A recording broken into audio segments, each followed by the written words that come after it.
The story kicks off with the protagonist playing a video game as the hero, preparing to face the main villain.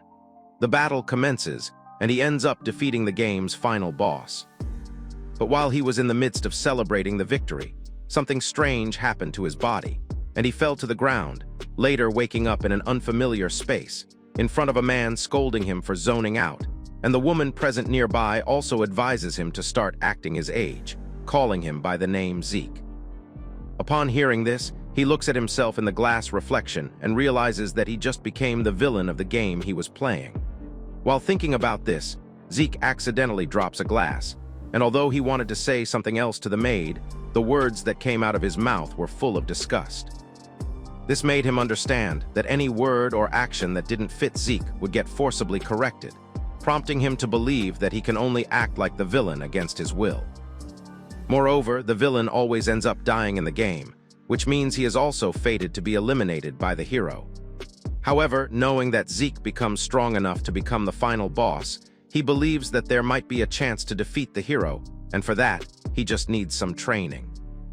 But after trying to train by himself, Zeke fails miserably and gets forced to look for an instructor.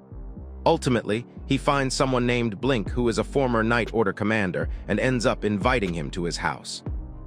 Blink tells Zeke that there are circumstances preventing him from accepting the instructor's role, as his son fell ill about a year ago, and he has dedicated himself to his care. Zeke wonders if money can't solve it and gets told by Blink that he consulted various physicians, but nothing worked.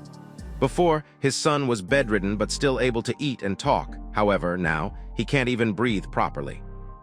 Upon hearing all this, Zeke mentions that they will need the venom gland of a basilisk, and knowing that it's a poisonous dragon, Blink starts to hesitate. But when Zeke reminds him of his son's condition, Blink falls to his knees, begging Zeke to help him out. Eventually, they arrive in the mountains, where Blink finds out that no soldiers will be joining them, and it will only be the two of them fighting the basilisk.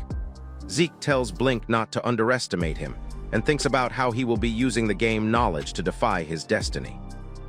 As they go further into the mountains, they end up encountering some slimes, and dealing with them turns out to be light work for Zeke, thanks to his new teacher, who has been giving him useful tips. Out of nowhere, a slime appears right behind Zeke, ready to attack, but in an instant, Zeke turns around and cuts the slime down, calling this move the basic combo cross-slash. While Blink is impressed by how much Zeke has improved with a handful of lessons, he is aware that Zeke's current level is not enough to face a basilisk.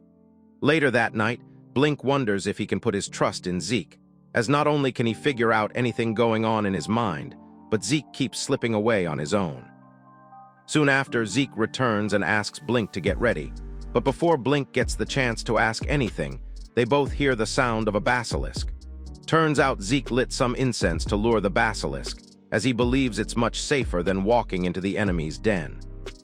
Before long, the basilisk comes charging towards them, and seeing this, Blinks gets in front, telling Zeke to let him handle this. However, Zeke replies by saying that he is the one who should stay back, and as soon as he counts to 3, a giant explosion occurs. Blink figures that Zeke must have used a magic mine, and asks how he knew the basilisk would pass through that spot. But little does he know that Zeke has eliminated countless basilisks in the game, and knows everything about them. As expected, the basilisk lives through the explosion, and Zeke orders Blink to stay out of the fight. While Blink is aware that he's superior in terms of combat ability, he has no choice but to agree.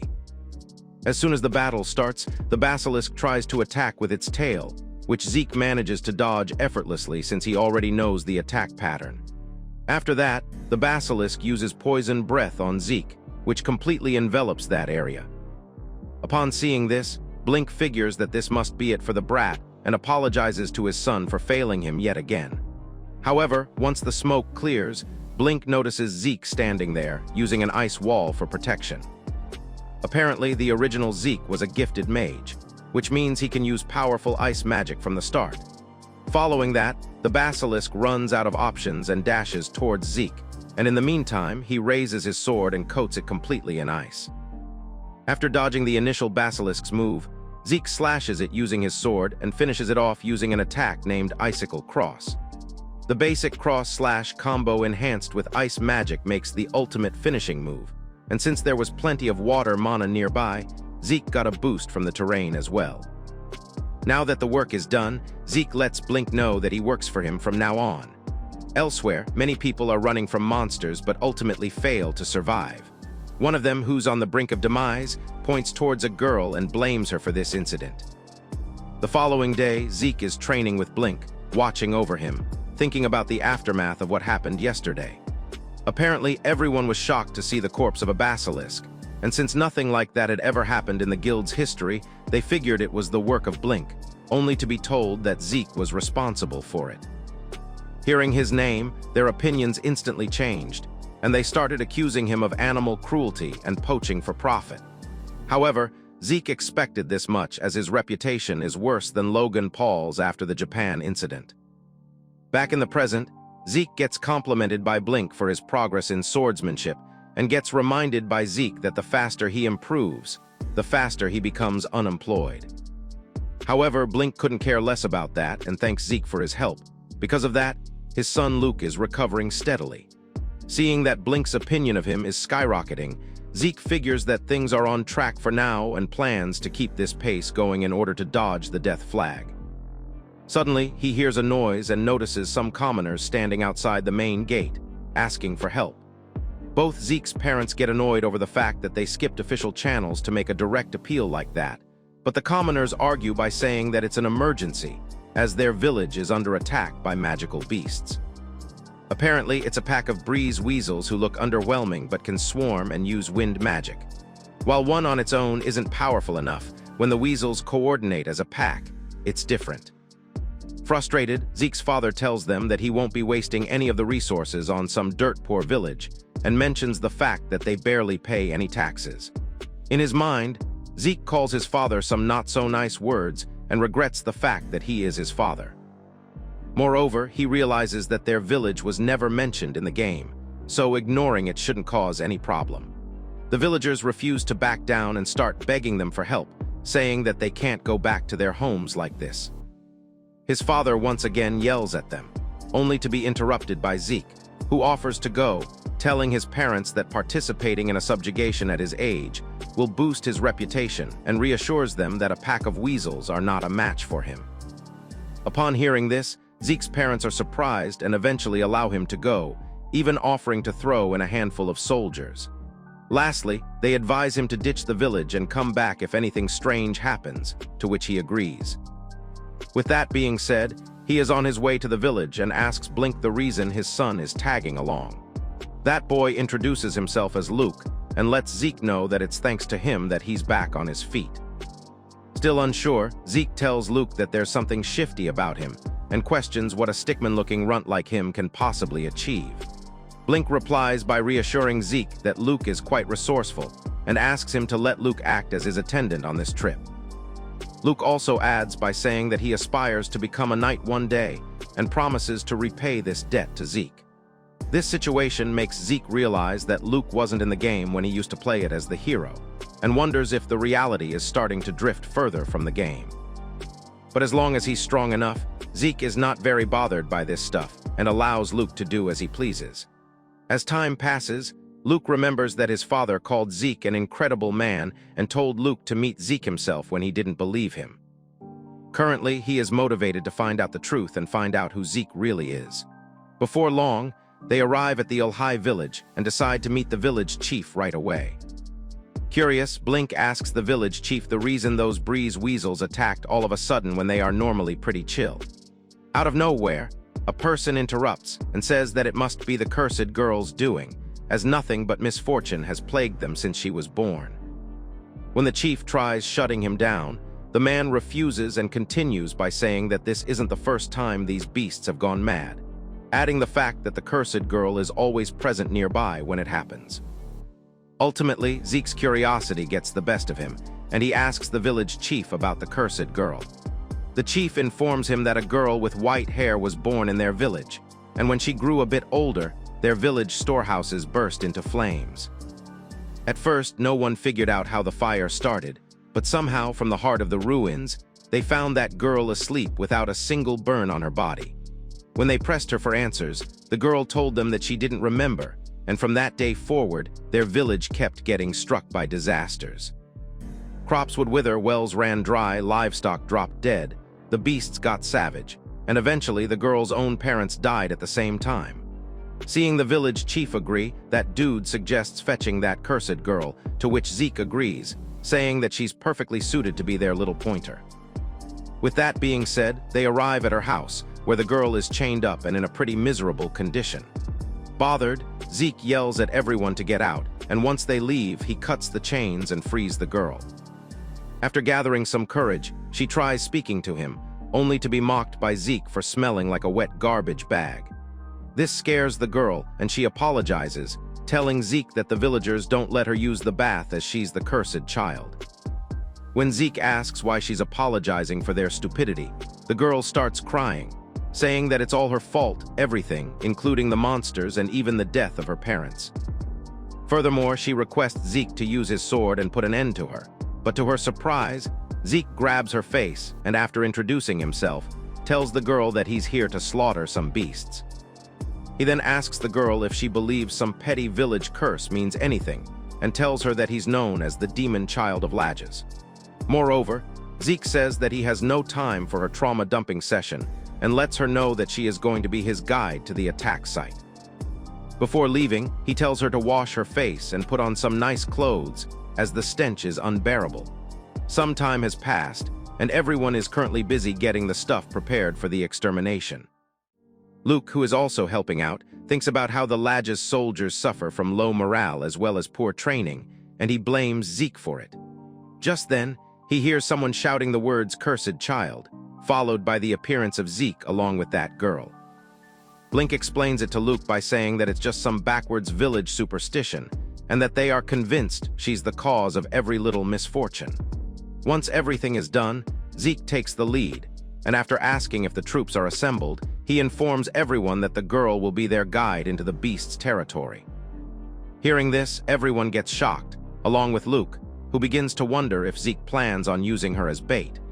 As everyone makes their way to the beast's territory, Zeke thinks that the reason everyone calls her a taboo girl is entirely baseless. He believes that the well dried up because the groundwater path shifted, and the failure of crops was due to continuous cropping issues, while the death of her parents was simply an accident.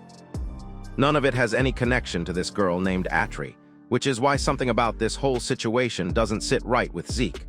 Eventually, she points towards an area, informing Zeke that this is where the breeze weasels attacked. Suddenly, a gust of wind appears, and Zeke instantly realizes that it's wind magic, which manages to slice the top of their wagon in half. This causes the horses to go rogue and drop everyone off the wagon. Luckily, Blink catches Atri, and Zeke also manages to land safely. He then orders everyone to move their legs, telling them to take a battle formation and protect the injured ones. Before long, everyone comes to realize that they are completely surrounded from all directions by the weasels, and even the soldiers start to get nervous. However, Zeke once again takes charge by eliminating a few of those weasels and shouting at the soldiers to quit their whining, reminding them that their opponents are nothing but some pathetic weasels. As he continues to slay them, Blink also joins in and reassures the soldiers by saying that they are pretty weak. Seeing him fight, the soldiers get motivated and start slashing the weasels as well. After fighting a few of them, the soldiers realized that they are not tough at all and got confident over the fact that wiping them out without breaking a sweat is a possibility. But Zeke, on the other hand, is not that confident, and surprisingly, even Luke has figured out the reason why. He mentions the fact that the movement of these beasts seems unnaturally coordinated, and looking at their sheer number, it wouldn't be a surprise if this place were their breeding ground. Realizing that this might be a colony breeding ground, Blink mentions that it's basically an overworld dungeon, and if that were true, they have no chance of winning. Right then, Zeke notices the flow of mana change its direction towards the wagons where Atri, along with Luke, are present. Soon after, the weasels start striking the soldiers down using their wind magic, and one of the horses dies right in front of Atri. Seeing this, she begins to panic, blaming herself for this mess, and starts regretting putting her trust in Zeke. Meanwhile, all Luke could do was look at her, unable to say any encouraging words. Not only that, but noticing the unusual amount of monsters around them, he almost believes the cursed child rumors. At the battleground, the weasels unexpectedly stop moving, causing the soldiers to think that they have lost their nerves. However, Luke, on the other hand, realizes that they are synchronizing and amplifying their mana, and just as he predicted, all the weasels prepare themselves for a joint attack. As the weasels are about to fire the magic bullets, both Atri and Luke get down in hopes of dodging it. With that, they ultimately fire the attack towards them, and in the nick of time, an ice wall appears in front of the two. As expected, it was Zeke who commented on the fact that he will teach them who the prey of this hunt is. Everyone, including Atri, Luke, and Blink, gets shocked seeing this, and after seeing that Zeke's spell wiped out most of the weasels, all the soldiers start to celebrate. But before they could take a sigh of relief, the ground started to shake, and knowing that this world follows the usual game system, Zeke instantly figured that it's a boss monster. All the soldiers start panicking after seeing the boss monster, as they are sure that if the boss monster uses the same coordinated attack as before, they are doomed. Zeke is already aware that a coordinated attack involves multiple users synchronizing and amplifying their mana to unleash a stronger attack, which he never thought the beasts could use. Before long, the monster boss starts charging the same kind of attack and fires it towards the soldiers. It hits the ice wall, instantly breaking it and sending the soldiers flying away. Shocked, Luke mentions how their only choice right now is to run away, but gets interrupted by Zeke, who calls him and all the other soldiers worthless grunts. Moreover, he asks if he has forgotten the person leading them, that being the demon child Isekai'd. However, Luke argues by saying that they are in a weasel colony breeding ground with the boss who can use coordinated attacks, and while Zeke is already aware of it, he is confident in the things he can do. With that being said, he walks up to the boss monster, saying that it's his turn now. The little weasels who try charging him from behind get obliterated by Zeke's ice shots, causing the soldiers to celebrate. Upon seeing the corpses of those weasels, the boss monster loses its cool, but Zeke remains calm, planning not to show any mercy. To start things off, he tries attacking it with an icicle lance, and seeing how huge that lance is, the soldiers get confident in their victory, but Blink, on the other hand, thinks otherwise. Unexpectedly, the beasts come up with yet another coordinated attack, called the Delta Storm, which completely shatters the lance into pieces. Although Luke and Atri panic at first, she then realizes that the mana of Zeke's attack hasn't faded yet. Just as she predicted, Zeke uses another attack named Icicle Ray, which freezes all the beasts present nearby, including the boss monster. Following that, he cuts the frozen monsters into pieces, ultimately putting an end to them. Luke, who witnessed all this, understands that since there is a delay before the coordinated attack can be fired again, Zeke baited that attack, and then unleashed a wide-area annihilation magic. Seeing such a strategy and magical intuition fueled by the overwhelming talent makes Luke realize what the demon child of Lages is really capable of. Meanwhile, the coward from before saw all this and got terrified enough to call Zeke a demon. After returning to the village, Zeke gets thanked by the village chief, who reassures him that all the villagers are really grateful, trying to hide the fact that they are calling him a demon of ice. Instead of wasting any more time on them, Zeke decides to leave but gets stopped by Atri, who asks him to forgive the villagers, only to be told by Zeke that the muttering of Brokes is beneath his notice. After that, he takes her hood off and tells Atri not to look down, but to look forward instead. Meanwhile, Blink notices the villagers discussing Atri's conversation with the ice demon and warns them to be careful around Atri as she's Zeke's favorite. He further adds by saying that if they try anything funny, the ice demon might come back for them. On the other hand, after hearing Zeke's encouraging words, Atri takes a knife out of her pocket and gives herself the same chopped haircut that Zeke rocks, promising to become just like him one day. Later on, Zeke and the others are on their way back when, unexpectedly, Luca pats Zeke on his back, praising him by calling him a future lord. But Zeke believes that he wasted precious time on an event that wasn't even in the game and understands that if his swordsmanship and magic remain the same as they are now, his death is guaranteed.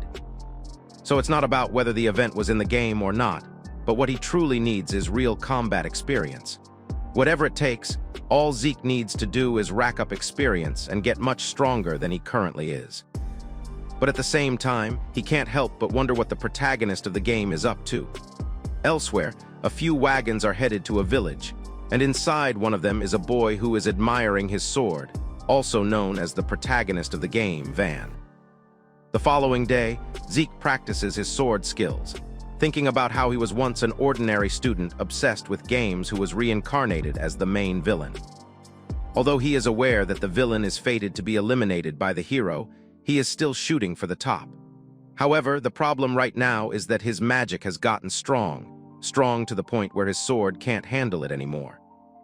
Just then, his father comes running, informing Zeke that they have found a dungeon on their land. Moreover, dungeons contain ancient weapons and magic items, making them a goldmine waiting to be discovered. Hearing about this reminds Zeke that this is the same Lajah's dungeon that one encounters at the end of the game, the labyrinth where the ultimate ice sword lies. Knowing that the ice sword should be able to handle his magic, Zeke figures that this is his ticket to getting stronger. His father further informs him that the kingdom's survey team has to go in first, and soon after they arrive. The team includes a magician named Marks, the knight Mia, and the sage Glance. To start things off, Glance introduces himself as the survey team leader, and Zeke gets told by his father that Glance is super skilled and even advises the Magician's Guild. Meanwhile, Mia and Marks are seasoned pros as well, who he believes are pretty invaluable. But little does he know that Zeke is already astonished to hear about Glance, as he was one of the hero's party members in the game. Additionally, the same events happen in the game as well, where the survey team, except for Glance, gets wiped out. The prologue event before the main story kicks off, and is called the Lajah's Dungeon Survey Team Annihilation Incident. While Glance takes the fall for the incident, the Lajah's family never lets him sit in peace and continues blaming him relentlessly, causing a wedge between him and their family. In other words, this incident is also another one of his death flags. Considering all of this, Zeke asks his father to allow him to join the survey as well. Hearing this, Glance intervenes, telling Zeke that they are already short on guards and that the dungeons are pretty brutal for newcomers. But to his surprise, Zeke replies by saying that he expected this answer since the dungeon is a free-for-all on the treasure when no one's watching. Even if the survey team refuses the claims of stealing the treasure, there is no proof to begin with, and lastly, he lets them know that he doesn't need an escort. His father is impressed by Zeke's words and gets told by Zeke that he was planning on acquiring a suitable sword for himself. With that being said, he allows Zeke to accompany the survey team, but Zeke is still not satisfied, as now he has two objectives to attain. One is to claim the ice sword, and the second is to make sure the survey team doesn't get clipped by the beasts. Once in the dungeon, Glance tells Zeke not to make a move without his permission, and Marks adds by complaining about how the little lord is a pain, but gets told by Glance that they have no other choice, as it was the lord's orders. Before long, they arrive inside a room that seems to be a dead end, where Marks uses a simple detection spell but fails to find anything significant. They then begin looking at the altar present in the middle of the room, and out of curiosity, Zeke ends up touching it. Instantly, a bright light appears, followed by the appearance of a magic pattern. Both Mia and Marks recognize it as a warp zone, and Zeke informs them that, based on the construction method, he estimated that the dungeon was built by a late prehistoric civilization. Standard detection is useless against devices from that era, as they often use mechanisms triggered by specific magic wavelengths. Moreover, he calls them baggage, telling them to stay behind, causing Mia to get annoyed over Zeke acting like a big shot after discovering a warp zone by pure luck. But Glance, on the other hand, thinks otherwise and can't understand how Zeke got that kind of knowledge in the first place. As they move further inside the dungeon, Zeke uses ice shots to take care of a mechanism that needs 3 people to press, arranges the stone requiring a precise stacking order, and takes care of a trap designed to crush intruders. Eventually, Mia and Marks become bothered by the fact that Zeke is moving around like he owns the dungeon and wonder if he has already been inside. But Glance disagrees and tells him to watch Zeke closely as he's barely staying on his feet since he's burning through stamina. Furthermore, the thing Glance is more worried about is Zeke's attitude, because he keeps on taking the point without letting his guard down and speaks to them in a way to keep them at arm's length. Meanwhile, Zeke is also contemplating how strong these three are. He is aware that Mia hasn't broken concentration this entire time. Marks keeps his detection magic active non-stop, and there's not much to talk about Glance's unwavering magic flow and calm demeanor. Zeke is sure that the three of them could have made it this far without him, and as the game never explained how they got wiped out, this is one lingering question in his mind. Ultimately, Marks speaks up by saying that they haven't encountered a beast yet, and in Zeke's mind, he agrees, as the lack of monsters in the dungeon is pretty unusual. Soon after, they enter yet another similar-looking room, but with the ice sword in the middle this time. However, he instantly realizes that there's something wrong, and when Marks tries going after the sword, Zeke fires an ice shot to stop her. Furious, Mia tries to hit him, but gets stopped by Glance, who has figured out that Zeke was actually trying to protect them. Just then, the ice swords begin letting out unusual sparks, and simultaneously their exit route gets blocked. After that, another pattern appears on the altar, followed by the appearance of a boss monster. Glance recognizes it as an archdemon, which is a legendary ancient magic species.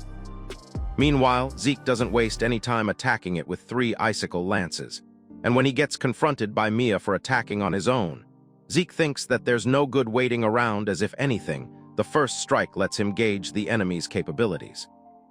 But to their surprise, the demon easily blocks all 3 of the icicles using a shield and remains completely unharmed. Turns out, Zeke already knows about archdemons as they appear in the game as well, and are a real pain to deal with as their attack pattern changes each time. Now, after its appearance, Zeke is sure that it's responsible for wiping out the original survey team in the game. With that, the demon punches the floor and splits the ground open. Unfortunately, Marks, who was in the range of this attack, is sent flying and crashing into the wall. Infuriated, Mia takes it upon herself to deal with the demon, and using an attack named Peerless Sword Dance, she tries striking it down, only to get blocked by its shield. Zeke is shocked to see even the physical attacks getting blocked, and just then Marks gets back up and sends a spell named Ignis, the King of Flame, towards the demon. Seeing it, Zeke realizes that Marks used some seriously advanced magic, which is a different attribute from his ice one. Unbelievably, the demon protects itself using a 3rd shield and puts its focus on the sage. Glance pulls out his weapon and throws it towards the demon after juicing it up with magic. Knowing that it's Glance's signature move, Mia and Marks are confident that it should be able to end the battle. The weapon, targeted towards the demon's head, eventually hits and causes a giant explosion. But just like before, the demon comes out of it completely unscathed, making Zeke believe that the abilities that demons currently have are 4 shields capable of nullifying all attacks. Following that, it starts charging up an attack, and knowing that it might be a big one, all 3 magic users hurry to put on their respective shields. Eventually, the demon sends its attack, which easily breaks all 3 shields, sending everyone flying. Before they could even recover, Zeke noticed the demon charging another attack, which made him panic as there was no way to dodge it. To his surprise, the 3 survey team members suddenly came in front of him, prepared to tank the attack. Shocked, Zeke questions what they are doing and gets told by Mia that she can't call herself a knight if she can't even protect a single brat. Glance also mentions that he has a grandson around Zeke's age, and after giving him a diamond, he asks Zeke to leave. Apparently, that diamond is an ancient relic that will warp him anywhere he wants, though they only have one of it. Bothered by their decision, Zeke asks if they really expect him to run back alone, to which Marks replies by saying that someone has to bring back the intel. While Zeke knows how to handle a demon like it, they are all running out of fumes, which makes him wonder if ditching them and saving himself is the only option left. Glance then tells Zeke not to worry, as they have one last ace up their sleeves. With that being said, the 3 of them use a unison link to synchronize their magic. Seeing this, Zeke comes up with an idea and comments on how they need his power after all. With that, he uses a unison link and synchronizes his magic with the 3 of them. This surprises the 3 of them, as this attack is something that took them years of brutal training to master, while Zeke just did it like it's nothing. After noticing the look on their faces, Zeke asks if they really believe something that even dimwits like them can manage would be beyond him. Once the unison link is complete, they prepare for the counterattack, and while it amplifies their magic power, Glance isn't sure how far their combined strength will even take them. So if things go south, he advises Zeke to take the teleportation orb and get out, only to be told by Zeke that they won't be needing an escape plan in the first place. To start things off, Marks uses an even more advanced spell and sends a Flame Emperor Phoenix towards the demon. As expected, the demon pulls up one of its shields, and to counter it, the Phoenix attacks it using flame magic, causing the shield to melt. With that, the first shield is down, and Zeke realizes that while those shields don't break until they are hit by 2 or more attacks at the same time, the Unison Link not only multiplies their power, but also concentrates the force of all 4 of them into one strike. After that, Mia charges the demon, and this time he tries attacking back, but she flawlessly dodges all the attacks, commenting on how an attack like that wouldn't even touch her in this state. Once she's close enough, Mia uses a strike called Sword Quake and manages to break the second shield as well.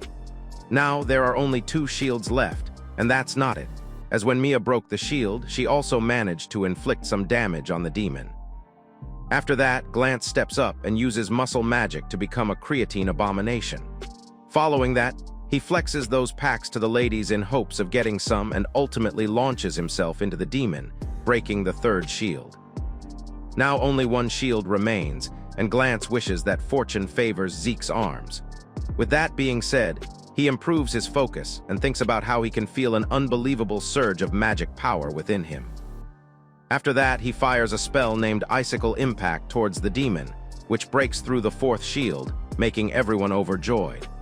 But just as Zeke prepares to strike the demon's main body, his sword breaks, leaving him completely defenseless against the demon. Without any hesitation, the demon fires an attack towards Zeke, which leads to a giant explosion. The girls start to wonder if that was a direct hit, but Glance disagrees, telling them that their 4-way link is still holding. Just then, Zeke speaks up, warning them not to break the link in any circumstances. Turns out Zeke went straight for the ice sword using the teleportation orb, and after arming himself with it, he takes down the demon in a single strike. Once they get outside the dungeon, the girls start praising him for his efforts, and Glance also advises Zeke to rely on others. According to him, if there's someone to light the dark path for him, Zeke could become even stronger. This makes Zeke realize that this character from the game would have never used a Unison Link. And just as he started thinking about this stuff, a voice started speaking inside his head, letting Zeke know that it will bestow power to him. It's been 3 years since that day, and currently Zeke is chasing a unicorn. Luke informs him of the direction it went, which turns out to be a dead end. Having no other choice, the unicorn decides to fight back, and after charging him with all its might, the unicorn manages to pierce its horn through Zeke's body.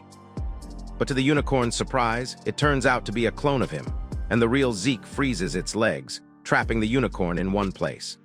Following that, he mocks the unicorn for calling itself a legendary beast but falling for such a simple illusion, and with that being said, he cleanly severs the unicorn's horn. Seeing this, Luke calls Zeke a softie, commenting on how he only cut off its horn so that the unicorn wouldn't get hurt. Annoyed, Zeke argues by saying that their only objective was the horn, and once the unicorn runs away, Luke mentions that that's exactly his point. Moreover, he praises Zeke for being full of compassion since he let such a rare magical beast go free, to which Zeke replies by saying that he must have gone insane. Apparently, Luke has gotten way too attached to him in these past 3 years, and while he's a pain in the neck, Zeke's real concern is the skeleton embracing him in a zesty way. Turns out it's a death flag, and ever since he obtained that ice demon sword from the dungeon, he has been hearing voices inside his head coming from that sword. That day, the sword told him that he was forced to be Zeke Ladges, which made him realize that it's one of those things that are beyond his control, and no matter what he does, his actions are automatically twisted. He even failed to talk about it out loud and got warned by the sword that his death was imminent if this continued. But when Zeke argued by saying that he had trained hard, learned swordsmanship, and even avoided conflict with Glance so he could handle things perfectly, the sword told him that in his current state, with his memories missing, death would be unavoidable. Curious, Zeke asked what it meant by missing memories, to which the sword replied by saying that they are locked away, as those memories are inconvenient to him playing the role of Zeke. Upon hearing this, Zeke wondered if it was talking about his destiny to be defeated by the hero, and get further told by the sword that it will grant him power, using which he could defy his fate. That time, Mia questioned where he went and wondered if it was number 2. But Zeke couldn't care less about her jokes, as he was too focused on the sword that went silent after saying all that stuff. After that, Zeke started to wonder about the power called the underworld eye that perceives death, regarding which the sword was talking about, when all of a sudden, he started seeing skeletons clinging to the others as well. This whole situation made him realize that it could be some kind of reaper, but he couldn't figure out why everyone else had it. In a state of panic, he asked them to stop, and just as he said that, a landslide occurred right in front of them. The three of them wondered if that happened due to the damage they did inside the dungeon, and thanked Zeke after complimenting his observation skills. Zeke then noticed that the skeletons disappeared, and since that day, he has obtained the ability to see death flags. Although he is not sure about his missing memories, one thing is certain that he has to keep avoiding death flags. Moreover, he believes that with things like this, one ends up clearing a hidden mission that unlocks their memories. Just then, he gets interrupted by Luke, who asks if he's lost in thought, causing Zeke to wonder if this useless mutt is an important character as well. Nonetheless, they arrive at the Adventurers Guild and hand them the unicorn horn. Shocked, the receptionist mentions how it's nearly impossible to even get a glimpse of one, and gets told by Zeke that he doesn't take requests he can't complete. Luke advises Zeke not to be so scary, and tells the receptionist that Zeke tends to be misunderstood because he's sharp-tongued, but deep down, he is pretty righteous. Following that, they are told that a new client is requesting the two of them, and without wasting any time, both Zeke and Luke are taken to that person. For the past 3 years, Zeke has been working as an adventurer, completing subjugation requests to earn money, and since Luke has been tagging along, they have become a duo. On their way to the client, Luke talks about it being strange, as once someone finds out that they are from the Ladja's house, one expects them to cancel the request. But Zeke believes that they must have hired them based on their track record. Eventually, they come face to face with their client, and after she takes off her hood, Zeke recognizes her as Seal, one of the hero's party members. However, what's more important is that she also seems to have a death flag. Seal then makes sure to formally introduce herself, and seeing her silver hair and knowing that Seal, from the house of Duke Estella, Luke almost loses it. This reminds Zeke that silver hair is a symbol of royalty in this world, and Seal is someone whose hair isn't just partially silver, but completely silver, which signifies that she is one of the most gifted members of the royal family. Unexpectedly, Luke starts to kneel before her, telling Zeke to do the same, as he's being disrespectful right now. But after letting out a sigh, Zeke tells Luke that it doesn't matter if she has silver hair and says that they have no reason to be humble when she's the person who summoned them. Moreover, he tells Seal to watch her attitude when asking someone for a favor. Terrified, Luke warns Zeke by telling him that what he's doing is practically a capital offense.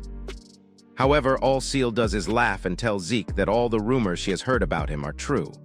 After that, she decides to get straight to the point and reveals that an unknown plague is spreading through a regional city. They suspect that it might be magic sclerosis, but since it's unprecedented, they can't be sure of it. Upon hearing this, Zeke realizes that this is the same disease that Luke had. Ultimately, Seal finishes up her explanation by asking for their help in confirming the disease and treating it, as they both are quite knowledgeable in this area. Although Zeke is the one who developed the medicine and is aware of the formula, he made the Adventurers Guild swear secrecy about it, and the fact that Seal knows about it makes Zeke believe that she's not just some sheltered princess. When Luke tries to agree to help her out, Zeke speaks up and refuses, telling Seal that he has nothing to do with it. In his mind, Zeke is not planning on traveling with someone who has many death flags to a city teeming with a deadly disease. Turns out Seal predicted his answer and lets Zeke know that if he refuses this request, she will have to revoke both of their adventurer licenses. Annoyed, Zeke mocks her by calling Seal well-mannered enough to threaten him, to which Seal replies by saying that she was trying to learn from the Ladja's style. Knowing that making an enemy of Seal would be a problem, he is left with no other choice but to agree. With that being said, they are on their way to the regional city, and Seal makes sure to thank them for accepting the job. Zeke reminds her that they were threatened, and Luke reassures Seal by telling her that Zeke is a kind person who would have accepted it in the end. Seeing the way they talk about each other, Seal comments on how the two of them seem to share a strong bond, to which Luke agrees, adding that Zeke is pretty ill-mannered and hated by everyone. He then advises Zeke to become a respectable person like Seal, which comes as a shock to her, prompting her to ask Luke if he respects her.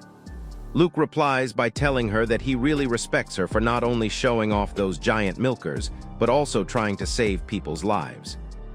This forces Seal to reveal that although she may have royal blood, she is what people call an illegitimate child. But since she was born with full silver hair, the ducal house took her in, but she is still not very well liked within the family. However, it's one of Seal's wishes to be worthy of her silver hair and become a noble whom everyone can be proud of. To achieve that, she is prepared to do anything it takes, and gets told by Luke that he finds that pretty admirable, adding the fact that she's nothing like Zeke. Eventually, they reach the regional city of Isekai'd, and as soon as they enter the city, Zeke starts noticing death flags popping up all over the place.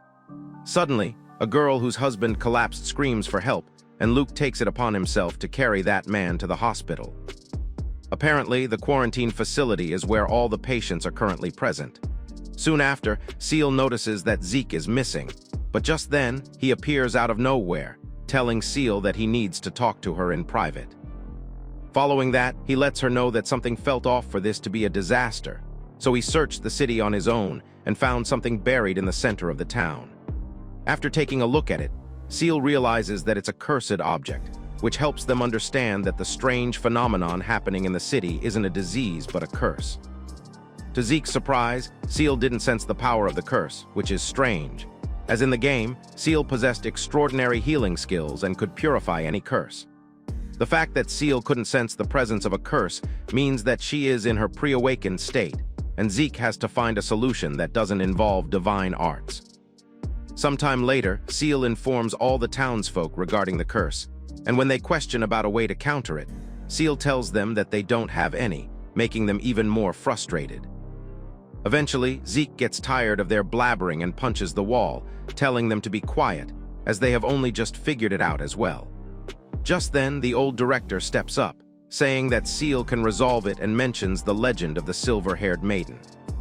Apparently, it's a famous tale in the country in which the daughter of Estella offered herself to the gods to save everyone from a disaster. Ever since then, the silver-haired maiden has been revered as the divine baddie who holds the power to quell disasters. And right now, Seal is the only silver-haired maiden they have.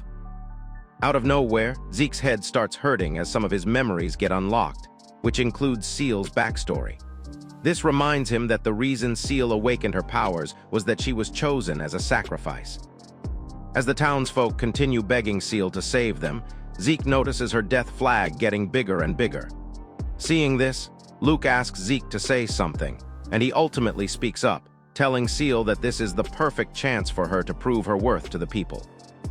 He then reminds Seal of her dream of becoming a noble that everyone can be proud of, and advises her to think about what she needs to do to make that happen. The townsfolk agree with him, and with that being said, he walks away. Even Seal's knight seems to think that Zeke is right and asks her to make her decision. But when Luke intervenes by saying that Zeke didn't mean it like that, the knight has no choice but to shut his trap. Before leaving, the man with a tragic hairline tells Seal that she has until noon tomorrow to decide, and lets her know that she alone is the only one who can save this town. After that, Luke tells Seal that Zeke's words might have been cruel, but he wasn't telling her to become a sacrifice. Thinking back to what Zeke said, Seal agrees with him, and later that night, she decides to try to find what she can do. For that, she goes to the director's office to talk with him, only to notice that there's already someone present inside. Apparently, the director and Seal's knight are discussing the matter of sacrifice, and the fact that Seal has told everyone about the divine magic users coming to heal the patients. Hearing about the divine magic users, the director panics as he has already gone through all the trouble of riling everyone up. The knight asks him not to panic, as he will be visiting the ducal house tomorrow, and suggests claiming that the divine users are busy and can't be dispatched for at least 6 months. Moreover, he mocks Seal for putting her trust in the ducal house's power when they are the ones who schemed this curse to dispose of Seal as a sacrifice. For the two of them, a commoner with silver hair to think she could be accepted as a noble is nothing but a laughing matter. Unable to eavesdrop any longer, Seal walks away with tears flowing down her face. Meanwhile, Luke is out in the city, planning to find all the cursed objects so that everything can be solved. At last, he gets annoyed by the fact that he hasn't found any, when out of nowhere, a mysterious figure tries landing an attack on him. While Luke manages to defend himself, that man figures that Luke is the one destroying his cursed objects. Upon hearing this, Luke figures that it must be Zeke who's destroying them, and knowing that the person in front of him is responsible for everything, Luke lets him know that he won't be getting away. Bothered by his yapping, the opponent fires a magic attack towards Luke, which not only restricts his movement, but also makes his body move against his will. The man tells Luke that it's brainwashing magic and asks him to put an end to himself. Just as Luke is about to chop himself up, Zeke arrives, and after using his ice magic, ridicules Luke for calling himself his partner but struggling against such a small fry. Luke then notices that he can move again and gets told by Zeke that he severed the flow of magic. Moreover, Luke asks the reason Zeke didn't take him along if he was going to hunt for cursed objects, to which Zeke replies by saying that he can't see the flow of magical energy and would have only been a burden. Nevertheless, the two of them then prepare themselves to fight back, but their opponent isn't fazed at all as he's confident that adding one or more people to the might changes nothing. Once again, he uses black magic on them and orders them to eliminate each other, but to his surprise, Zeke attacks him instead, telling him that his technique is crude.